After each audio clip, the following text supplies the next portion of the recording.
I stole your rich husband. My sister, who hadn't responded to any of my messages, finally called just before our mother's funeral started. Hey, I just got back from Hawaii with John. I brought you some chocolate as a souvenir. Her carefree attitude made me so angry that I ended up shouting at her in front of our relatives. If you want my husband, you can have him.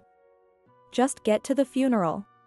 Surprised by my outburst and my words, my sister let out a confused "what" on the other end of the line. I quickly told her the location of the funeral and hung up, and she immediately called back. I turned off my vibrating phone and took my seat in the funeral hall. I'm Sarah, 38 years old. I grew up in a family of 4 with my parents and my sister, who is 6 years younger than me. While my parents were strict with me, their eldest daughter, they spoiled my adorable sister, Linda, endlessly.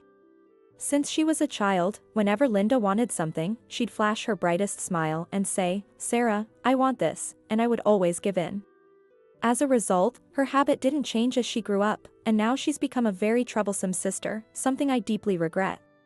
Our father passed away from illness 8 years ago, leaving just our mother, who was given a terminal diagnosis about 6 months ago and had been in and out of the hospital. I married John, a colleague from work, 2 years ago and moved into an apartment near the office.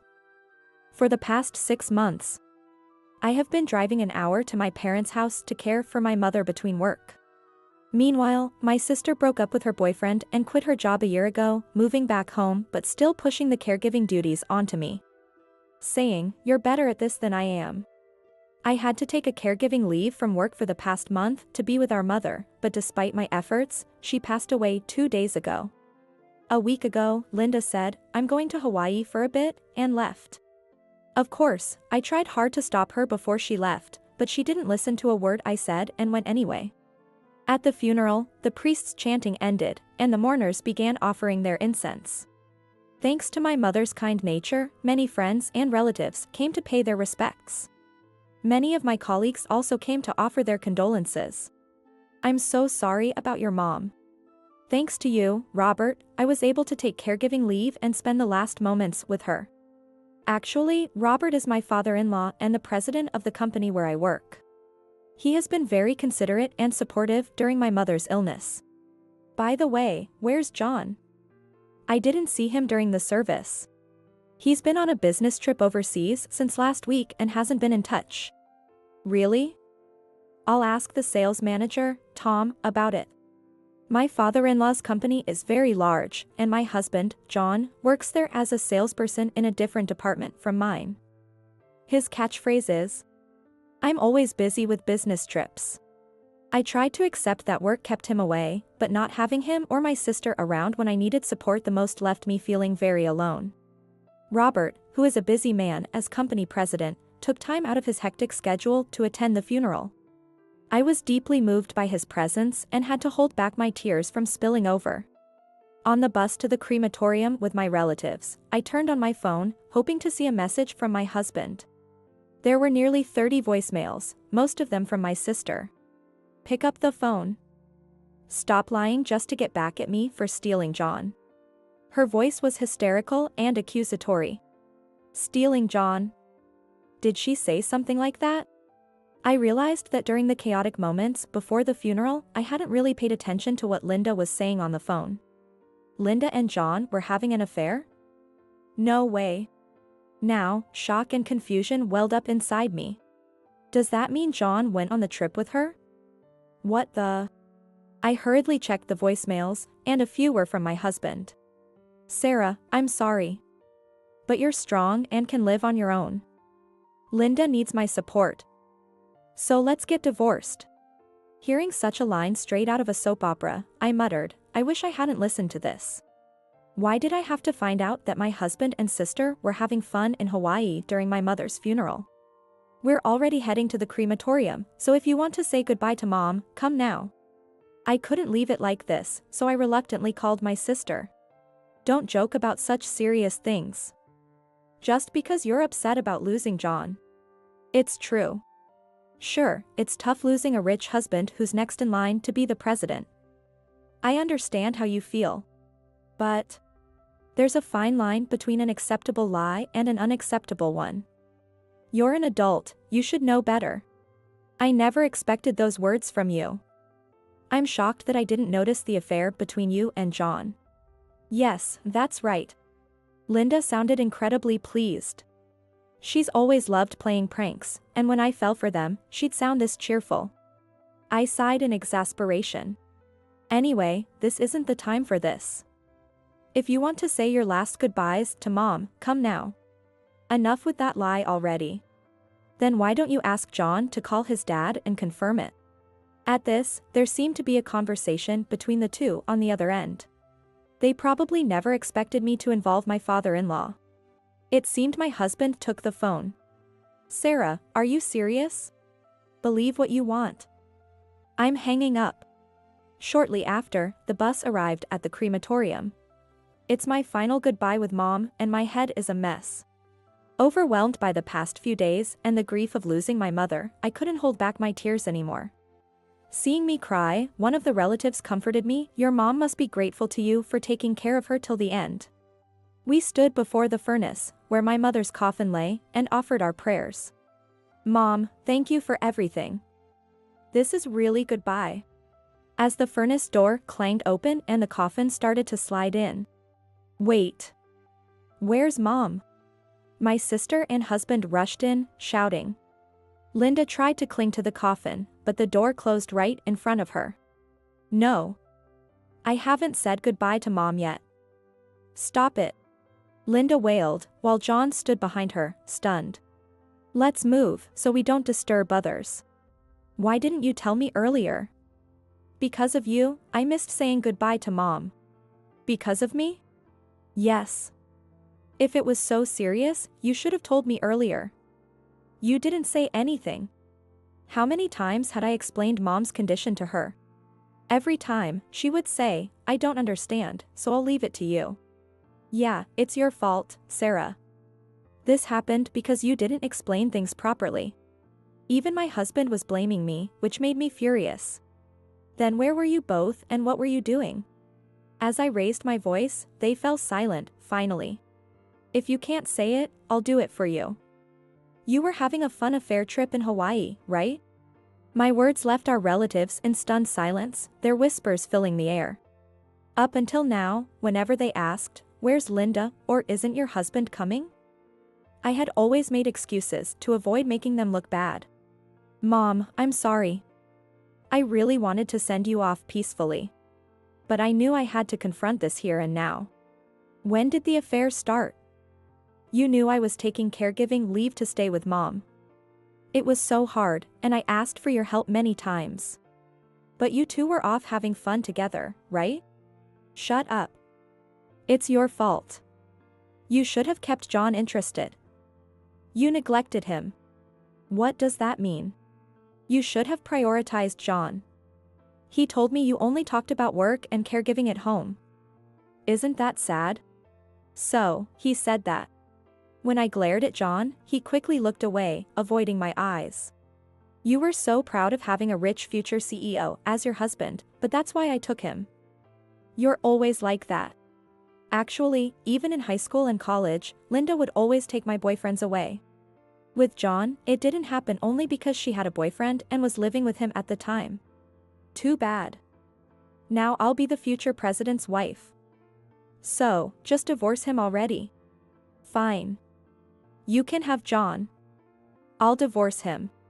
At that point, I didn't care about anything anymore.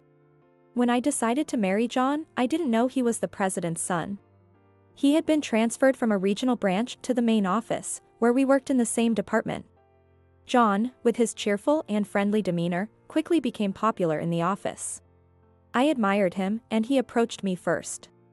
Our relationship blossomed, and when he proposed, I happily accepted. When I met his family, I was shocked to discover his father was the company's president. Then promise me. Don't ever change your mind on the divorce. I won't. Are you really okay with leaving me? Yes. If you divorce me, you'll never get married again, you know that, right? I'll just stay single for life. So please, just say your goodbyes to Mom today. Linda and John exchanged triumphant grins, satisfied with their victory. Our relatives looked on, frowning at the scene. "I'm very sorry for the disturbance," I said, bowing to them.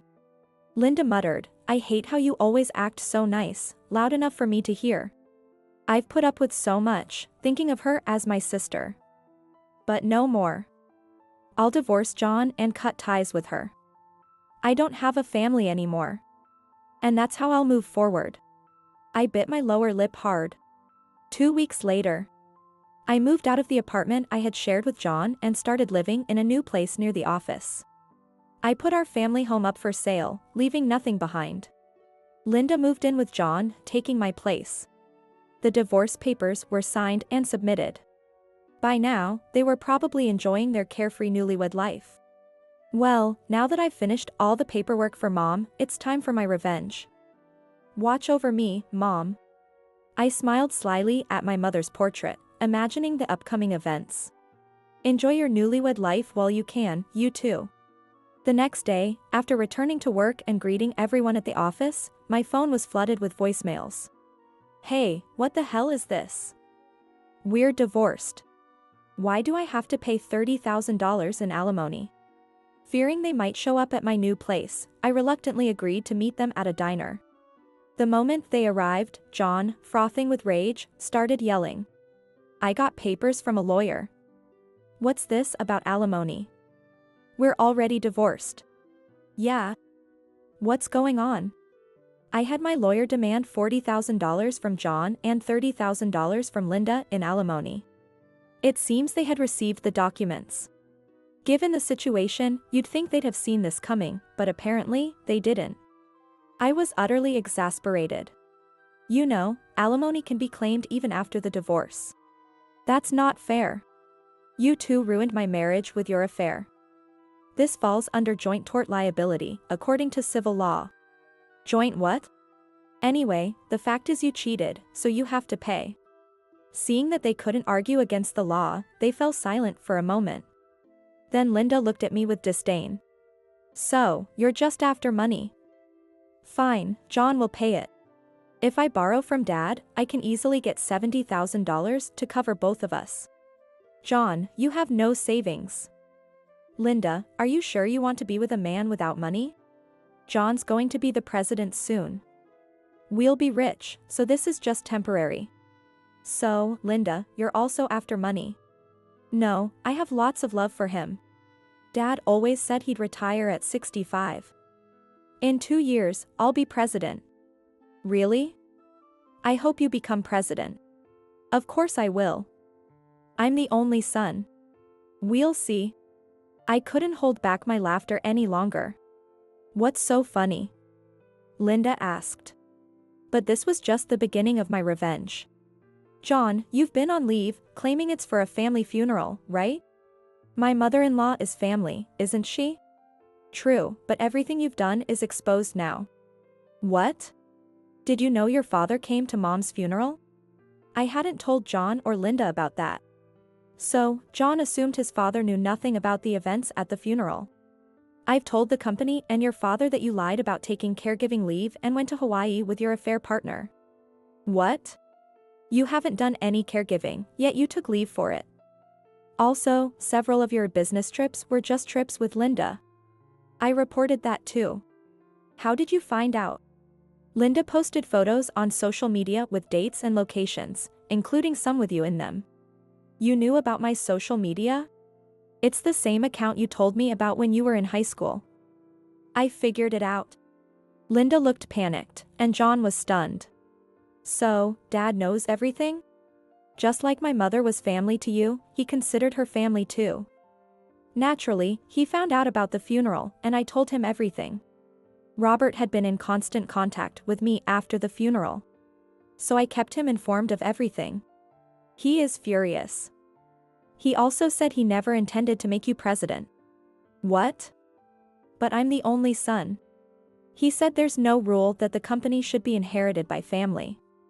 He doesn't want a son who would do something so disgraceful. That's his message to you." "What? So, John won't be president?" As I smiled silently, they both turned pale. I decided to push them further. "By the way, starting next month, I'll be the new president. What? I just received the notice from my boss and Robert at the company. My promotion to president has been decided. No way. They'd never make you president. If you think I'm lying, why don't you call your father right now? John hastily dialed his father. Linda watched him anxiously. It's true. Sarah is going to be president. So, I won't be the president's wife? I shouldn't have taken him from you. You just said you loved me. That was with the money included. What? Watching the newlyweds bicker, I couldn't bear to stay any longer.